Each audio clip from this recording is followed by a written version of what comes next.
Hi friends, welcome our channel. வழக்கமாக evening வந்தாலே tea தாங்க நமக்கு ஸ்பெஷல். டீ டைம் நமக்கு ஏதாவது சாப்பிட்டு தாங்க டீ குடிக்கணும். சரி, ஸ்நாக்ஸ் பாக்ஸ் எடுத்து ஏதாவது ஸ்நாக்ஸ் சாப்பிட்லாயான்ட்டு ஸ்நாக்ஸ் பாக்ஸ் எடுத்தால் மொத்தமாக என் புருஷன் காலி பண்ணி வச்சுருக்காரு. என்னடா புதுசாக இப்படி பண்ணி வச்சுருக்கீங்க அப்படின்னு கேட்டுட்டு என்ன பண்ணலான்னு யோசிக்கிற டைம் பார்த்து என் சிஸ்டர் எல்லாம் வந்து அண்ணி எனக்கும் ஸ்நாக்ஸ் சாப்பிடணும் போல் இருக்க அண்ணி, பண்ணி கொடுங்க அண்ணி, ஏதாவது கொஞ்சம் காரமாக பண்ணி கொடுங்க அண்ணி அப்படின்னு கேட்க, சரி வா வீட்டில் இருக்கதே வச்சு நம்ம ஈஸியாக பண்ணி முடிச்சிடலாம் அப்படி சொல்லி நாங்கள் இன்றைக்கி என்ன டிஷ் பண்ணியிருக்கோம் அப்படிங்கிறத இந்த வீடியோ மூலமாக நாங்கள் உங்கள் கூட ஷேர் பண்ண போகிறோம். அதுக்கு ஃபஸ்ட்டு நான் ஒரு பவுல் அளவில் நான் மைதா மாவு எடுத்து வச்சுருக்கேன். ஸோ அந்த மைதா மாவு கூட கொஞ்சமாக உப்பு சேர்த்துக்கலாம். உப்பு சேர்த்துக்கோங்க. இது ஃபுட் கலர் ஆப்ஷனல் தான். நீங்கள் ஃபுட் கலர் வேணும் அப்படின்னா நீங்கள் சேர்த்துக்கோங்க. இதை இப்போது ஃபுல்லாகவே வந்து நீங்கள் நல்லா பிசையணும். நம்ம சப்பாத்திக்கு மாவு பிசைவோம்ல, சப்பாத்திக்கு கொஞ்சம் டைட்டாக பிசைவோம். இது வந்து கொஞ்சம் நமக்கு லூஸாக பிசையணும் அந்த மாவு, சரியா? அதனால் கொஞ்சம் கொஞ்சமாக தண்ணி ஊற்றி நல்லா பிசைஞ்சிக்கோங்க. ஃபைனலாக நம்ம கையில் ஒட்டிகிட்ருக்கோம் இல்லையா, அதுக்கு கொஞ்சமாக ஆயில் ஊற்றி இதையும் இந்த மாவை நல்லா பிசைச்சிக்கோங்க, சரியா? நல்லா பிசைஞ்சு மாவை ஒரு சைடில் வைக்கணும். இந்த மாதிரி நல்லா அழுத்தம் கொடுத்து பிசைஞ்சிக்கோங்க. இது மைதா மாவுக்கு பதிலாக நம்ம வந்து கோதுமை மாவுலையும் இதை வந்து இந்த ஸ்நாக்ஸ் பண்ணிக்கலாம். என்ன எல்லாருக்கும் தெரிஞ்ச ஸ்நாக்ஸ் தான். என்ன நம்ம கடையில் இருந்து வாங்குறதுக்கு நம்ம வீட்டுக்குள்ளே இருக்கக்கூடிய பொருளை வச்சு சிம்பிளாக நம்ம ஸ்நாக்ஸ் பண்ணுறோங்க. ஸோ அதுக்கு நம்ம ஒரு கொஞ்சம் அகலமான பாத்திரத்தில் கொஞ்சம் தண்ணி வச்சுட்டு அதில் கொஞ்சம் எண்ணெய், ஒரு 2 ஸ்பூன் உப்பும் போட்டு நல்லா இந்த தண்ணியை கொதிக்க விட்ற கேப்பில், அது கொதிஞ்சிட்ருக்க கேப்பில் நாங்கள் என்ன பண்ணியிருக்கோம் அப்படின்னா 2 வெங்காயத்தை நீட்டமாக அரிஞ்சிட்டு, வெங்காயம், கேப்சிகம், கேபேஜ், தென் கொத்தமல்லி தழை இவ்வளோத்தையும் குட்டி குட்டியாக அரிஞ்சாச்சு. அந்த கேப்பில் தண்ணியும் நல்லா கொதிச்சிடுச்சிங்க. சரி, ஓகே, இருக்கிற இடியாப்பம் அச்சை நீட்டாக கழுவி எண்ணெயெல்லாம் நல்லா பூசிட்டு நம்ம இடியாப்பம் சுடுவோம் இல்லையா, அந்த அச்சை உள்ளே போட்டு நம்ம பிசைஞ்சு வச்சுருக்க மாவு இந்த அளவுக்கு சாஃப்டாக இருக்குங்க. இதை போட்டு இப்போது இதை நல்லா க்ளோஸ் பண்ணி எடுத்துக்கலாம். இப்போ நமக்கு கொதிஞ்சிட்ருக்க தண்ணியில் சிம் ஆக்கிட்டு இந்த மாதிரி நம்ம வந்து இடியாப்பம் மாதிரி நம்ம பிசைஞ்சு பிழிஞ்சு ஊற்றிக்கணும். இதில் ஊற்ற ஒரே இடத்துல ஊற்றாமல் இந்த மாதிரி சுற்றிட்டே வாங்க. வரும்போது அது லைட்டாக ஒட்டி பிடிக்கிற மாதிரி இருக்கும். அந்த டைம் நம்ம இந்த மாதிரி ஏதாவது குச்சி, நான் கத்தி வச்சு யூஸ் பண்ணியிருக்கேன், நீங்கள் குச்சி ஏதாவது வச்சு இப்படி லைட்டாக இலக்கி விட்டுட்டே வரணும். அப்போ தான் அது வந்து ஒன்றோட ஒன்று ஒட்டாமல் குழஞ்சி வராமல் இருக்கும். இந்த மாதிரி ஒத்தையாக இருக்கும் நமக்கு.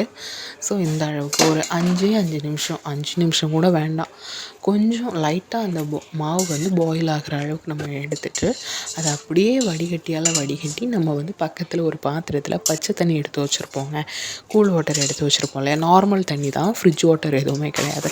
அதில் அந்த நம்ம வடித்து அதில் போனோம். இப்போ நான் கை வச்சு எடுத்து காட்டுறேன் இல்லைங்களா, அவ்வளோ நம்மளோட நூடுல்ஸ் வந்து அவ்வளோ பர்ஃபெக்டாக வரும். ஸோ இப்போது அதே கடாயில் கொஞ்சமாக எண்ணெய் ஊற்றி நம்ம கட் பண்ணி வச்சுருக்கோம் இல்லையா அந்த வெஜிடபிள்ஸ், இது கூட கேபேஜ் நீங்கள் இப்போவே ஆட் பண்ணிக்கலாம். நான் ஆனால் லாஸ்ட்டு தான் ஆட் பண்ணுவேன். ஸோ இதை நல்லா வதக்கணும்னு இல்லை, லைட்டாக வதக்கினா போதும். இப்போ கொஞ்சம் உப்பு சேர்த்துட்டு கொஞ்சம் வதக்கி எடுத்துக்கலாம். இந்த மாதிரி வதக்குவோங்க. இது ஹெல்த்தியான ஒரு ஸ்நாக்ஸ். இது எதுவும் இல்லை, நீங்கள் கண்டுபிடிச்சிருப்பீங்க, நூடுல்ஸ் தான் நம்ம பண்ணிகிட்ருக்கோம். ஸோ அந்த நூடுல்ஸ் எப்படி பண்ணுறோம் அப்படிங்கிறதான் நம்ம இந்த வீடியோவில் உங்கள் கூட நான் ஷேர் பண்ணிகிட்டே இருக்கேன். இப்போது நம்ம பச்சை தண்ணியில் போட்டிருந்தோம் இல்லையா, அந்த தண்ணியிலேருந்து நூடுல்ஸ் எடுத்து இந்த மாதிரி பாத்திரத்தில் வடிகட்டி வச்சுருக்கலாம். இப்போது இதில் என்னெல்லாம் இருக்குது அப்படின்னா, இது கரம் மசாலா, இது வந்து வத்தல் பொடி எடுத்திருக்கோம், இது வந்து சிக்கன் பொடி நம்ம 1 ஸ்பூன் 1.5 ஸ்பூன் அளவுக்கு எடுத்துக்கலாம். உங்களுக்கு எவ்வளோ காரம் தேவையோ அந்த அளவுக்கு நீங்கள் எடுத்துக்கோங்க. இந்த டைம் நீங்கள் அந்த பொடி போட்டு மறுபடியும் நல்லா வதக்கிக்கோங்க. இப்போ இது வந்து ஒரு 1/2 ஸ்பூன் அளவுக்கு சோயா சாஸ் நீங்கள் ஆட் பண்ணிக்கோங்க. நான் அந்த மூடியிலே நான் ஆட் பண்ணிக்கிட்டேன். அப்புறமா ஒரு 1 டீஸ்பூன் அளவுக்கு வந்து நீங்கள் வந்து டொமேட்டோ கெச்சப் யூஸ் பண்ணிக்கோங்க. இது 2ஐயும் ஆட் பண்ணி நல்லா வதக்கிட்டு, இப்போ நம்ம எடுத்து வச்சுருக்கோம் இல்லையா நூடுல்ஸ், வீட்டிலே பண்ணது ஹெல்த்தியாக, அந்த நூடுல்ஸை அது கூட மிக்ஸ் பண்ணிக்கோங்க.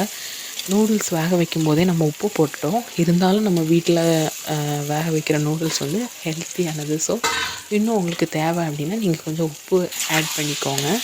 கடையிலலாம் வந்து அஜினமோட்டோலாம் அந்த பொடியில் சேர்ப்பாங்க. ஸோ அது டிஃப்ரெண்ட்டாக டேஸ்ட்டில் இருக்கும். நம்ம ஹெல்த்தியாக வீட்டில் செஞ்சு சாப்பிட்றது. ஸோ அதுக்கேற்ற மாதிரி உப்பு நீங்கள் போட்டுக்கோங்க. இப்போ எனக்கு கொஞ்சம் காரம் எக்ஸ்ட்ரா வேணும். ஸோ நான் கொஞ்சமாக சிக்கன் பொடி ஆட் பண்ணியிருக்கேன் மறுபடியும். இப்போ நல்லா கிண்டி எடுத்துக்கோங்க. சிம்மிலே வச்சு பண்ணுங்கள், ஓகேங்களா? அப்போ தான் அடி பிடிக்காது. இந்த மாதிரி நமக்கு கடையில் வரது மாதிரி நம்ம லெந்தாக வேணும் அப்படின்னா நீங்கள் இப்போது நம்ம வெங்காயமும் கோஸ் இருக்குது இல்லைங்களா, இதை குட்டி குட்டியாக கட் பண்ணி இந்த மேலே கொஞ்சம் வெங்காயம் தூவி சாப்பிட்டோம் அப்படின்னா இன்னும் டேஸ்ட்டாக இருக்குங்க. கடையில் கொஞ்சம் நீட்டமாக வரும். அதுக்கு என்ன பண்ணுவோம்னா, நம்ம இடியாப்பம் பிழியும் பொழுதே நம்ம என்ன பண்ணணும்னா, கை எடுக்காமல் சுற்றிட்டே இருந்தோம்னா அந்த மாதிரி வரும். நாங்கள் அப்பப்போ கை எடுத்து தான் பிழிஞ்சோம். ஸோ சின்ன சின்னதாக தான் விழுந்திருக்கு. ஃபைனலாக நம்மளோட ஹெல்த்தியான நூடுல்ஸ் ரெடி. நீங்களும் கண்டிப்பாக அந்த டிஷ்ஷை வீட்டில் ட்ரை பண்ணுங்கள். ஹெல்த்தியான ரெசிபி தான். கடையில் வாங்குறதுக்கு நம்ம வீட்டிலையே நம்ம கைப்பட பண்ணது. எந்த ஒரு அஜினமோட்டோ அந்த மாதிரி எதுவுமே நம்ம ஆட் பண்ணல. ஹெல்த்தியாக சாப்பிடலாம். சின்ன குழந்தைங்கள்லேருந்து பெரியவங்க வரைக்கும் தாராளமாக கொடுக்கலாம். உங்களுக்கு மைதா மாவு வேணாம் அப்படின்னு நீங்கள் நினச்சிங்கன்னா மைதா மாவை ஸ்கிப் பண்ணிவிட்டு நீங்கள் கோதுமை மாவு கூட ஆட் பண்ணிக்கலாம். இந்த மாதிரி நிறைய வீடியோஸ் நான் உங்கள் கூட ஷேர் பண்ணுறேன். நீங்கள் மறக்காமல் நம்ம சேனலை சப்ஸ்கிரைப் பண்ணி பக்கத்தில் இருக்கிற பெல் ஐக்கான் கிளிக் பண்ணி ஆல் கொடுத்துக்கிட்டிங்க அப்படின்னா நம்ம போட வீடியோஸ் நோட்டிஃபிகேஷன் உங்களுக்கு வரும். தேங்க்ஸ் ஃபார் வாட்சிங்.